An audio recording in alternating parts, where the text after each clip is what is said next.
ఇంకెన్నాళ్ళు రెంటింట్లో ఉంటాం? సొంత ఇంటి కలను నెరవేర్చుకుందాం.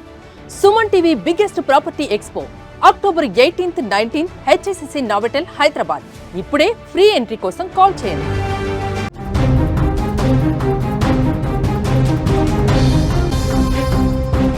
ఈత సరదా రెండు ప్రాణాలను బలి తీసుకుంది. ఫోటోల పిచ్చి రెండు కుటుంబాలని విషాదంలోకి నెట్టేసింది. హైదరాబాద్ రాజేంద్ర నగర్లో విషాదం నెలకొంది. దీనికి సంబంధించిన బిగ్ బ్రేకింగ్ న్యూస్ చూసే ముందు బిగ్ అప్డేట్ ఒకసారి చూద్దాం. హైదరాబాద్ మొత్తంలో ఉన్నటువంటి బెస్ట్ ప్రాపర్టీస్ అన్నిటినీ ఒకే వేదిక పైకి తీసుకువస్తుంది సుమన్ టీవీ. అక్టోబర్ 18, 19వ తేదీన హెచ్ఐసిసి నోవోటెల్లో జరిగే సుమన్ టీవీ ప్రాపర్టీ ఎక్స్పోలో best flats, villas, open plot, Deepavali offers and డిస్కౌంట్స్తో అందుబాటులో ఉంటాయి. మీరు విజిట్ చేసి ప్రతి గంటకి ఒక గోల్డ్ కాయిన్ గెలుచుకునేటువంటి ఛాన్స్ కూడా ఉంది.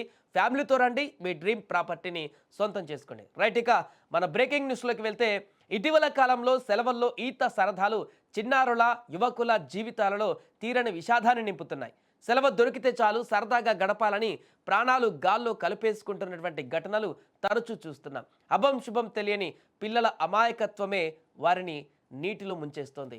ఈత వచ్చినా రాకపోయినా సరదా కోసం కాలువలు, చెరువుల్లో దిగి చివరికి విగత జీవులవుతున్నటువంటి వైనం తల్లిదండ్రులకు కన్నీళ్లను మిగులుస్తోంది. సరిగ్గా అలాంటి విషాదకర ఘటనే హైదరాబాద్లో చోటు చేసుకుంది. ఫోటోలు దిగాలని వెళ్లిన యువకులలో ఒకరు మునిగిపోతుండగా కాపాడేందుకు ప్రయత్నించిన మరో స్నేహితుడు కూడా నీట మునిగి మృతి చెందడం అక్కడ స్థానికులను కంటతడి పెట్టించింది. రాజేంద్రనగర్ పోలీస్ స్టేషన్ పరిధిలో జరిగినటువంటి ఈ ఘటన స్థానికంగా తీవ్ర విషాదాన్ని నింపింది. రాజేంద్రనగర్లోని సులేమా నగర్, లాల్ ధాబా ప్రాంతానికి చెందిన 6 యువకులు, వీరందరూ కూడా స్నేహితులు. నిన్న సెలవు కావడంతో వారు ఆ రోజు సరదాగా గడపాలని ప్లాన్ చేసుకున్నారు. అందులో 10వ తరగతి చదువుతున్నటువంటి 16 ఏళ్ల రెహాన్, అతడి స్నేహితుడు 15 ఏళ్ల సోహెల్, వీరితో పాటు మరో 4 స్నేహితులు ఉన్నారు. వీరంతా కలిసి సెల్ఫీలు, ఫోటోలు తీసుకోవడానికి బుద్వెల్లోని మొండికత్వ వద్ద ఉన్న కాల్వ ప్రాంతానికి వెళ్లారు. అక్కడ కాల్వలో పారే నీటి వద్ద అంతా సరదాగా ఫోటోలు దిగుతున్నారు. అయితే ఫోటోలు దిగే హడావిడిలో సోహెల్కు ఒక్కసారిగా ఈత కొట్టాలనే సరదా కలిగింది.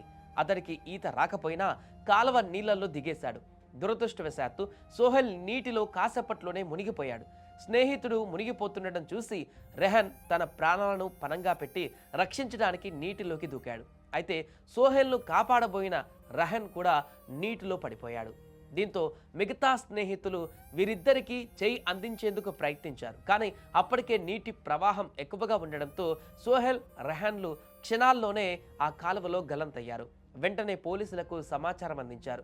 రాజేంద్రనగర్ పోలీసు బృందాలు వెంటనే సంఘటనా స్థలానికి చేరుకొని ఎన్డీఆర్ఎఫ్ బృందాలను కూడా రంగంలోకి దింపాయి. సుమారు 12 గంటల పాటు గాలింపు చర్యలు చేపట్టారు. చివరికి రెహాన్, సోహెల్ల మృతదేహాలను నీటిలో నుంచి వెలికి తీశారు. ఇలా సరదాగా కాలక్షేపం చేద్దామనుకుంటున్నటువంటి వారి స్నేహితుల యొక్క జీవితంలో ఒక పెను విషాదంగా మారింది. 2 కుటుంబాలలో తీరని విషాదాన్ని నింపింది. కన్నీటి పర్యాంతమవుతున్న కుటుంబ సభ్యులు వారి మృతదేహాలను చూసి పూర్తిగా విగత జీవులుగా మారిపోయారు. ఇలాంటి పరిస్థితి మాకు వస్తుందా, ఎందుకు వచ్చింది అని కూడా తల్లిదండ్రులు తీవ్ర ఆందోళనకు గురవుతున్నారు. సరదా కాస్త ఇలాంటి పరిస్థితులు గతంలో చాలా జరిగాయి. సరదా కాస్త క్షణికావేశంలో తీసుకున్నటువంటి నిర్ణయాలు ప్రాణాలను బలి తీసుకునేటువంటి ఘటనలు అనేకం జరిగాయి.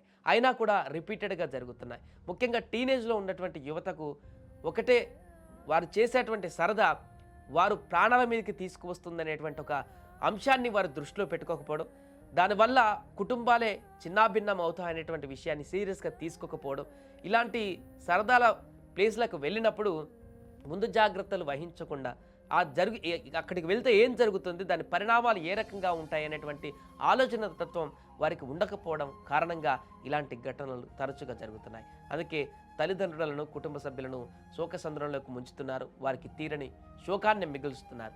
ఎక్కడైనా ఇలాంటి ప్రదేశాలకు వెళ్ళినప్పుడు ఫోటోలు కానీ, లేకుంటే ఈతకు వెళ్ళినప్పుడు కానీ, సరదా కోసం వివిధ ప్రాంతాలకు వెళ్ళినప్పుడు కానీ ఆ ప్రాంతం వద్ద ఉన్నటువంటి పరిస్థితులు ఏంటి, అక్కడ గుంతలు ఎక్కడుంటాయి, లోయలు ఎక్కడుంటాయి, నీటి యొక్క పరిమాణం ఎంత ఉంది, దీనికి సంబంధించి అన్నిటిని అంచనా వేసి ఒకవేళ డౌట్ ఉంటే ఆ పరిసరాలకి అసలు అందులో అడుగు పెట్టకుండా దూర ప్రాంతం నుంచి కొంచెం దూరంగా ఉండి దానికి సంబంధించినటువంటి నేచర్ను లేకుంటే ఏదైతే అది దాన్ని ఆస్వాదించి రావాలి తప్ప ఇలా అక్కడున్నటువంటి పరిస్థితిని టెంప్ట్ అయిపోయి లేకుంటే స్నేహితులతో అందరూ కూడా హడావిడిగా ఉండి అట్రాక్ట్ అయ్యి లేకుంటే ఇంకేదో చేసి ఇలా ప్రాణాలు పోగొట్టుకుంటే కుటుంబాలని తీరని విషాదంలోకి నింపినట్టు అవుతుంది. కాబట్టి జాగ్రత్తగా ఉండండి. టీనేజర్స్ కానీ యువకులు కానీ ఎవరైనా కానీ ఇలాంటి ప్రాంతాలకు వెళ్ళినప్పుడు 1-2 సార్లు ఆలోచించండి. తొందరపడి నీళ్ళల్లోకి దిగడమా లేకుంటే ఫోటోల కోసం బండల మీద గుట్టల మీద నిలబడి ఫోటోలు దిగడమా చేసేటప్పుడు చాలా జాగ్రత్తనైతే వహించండి.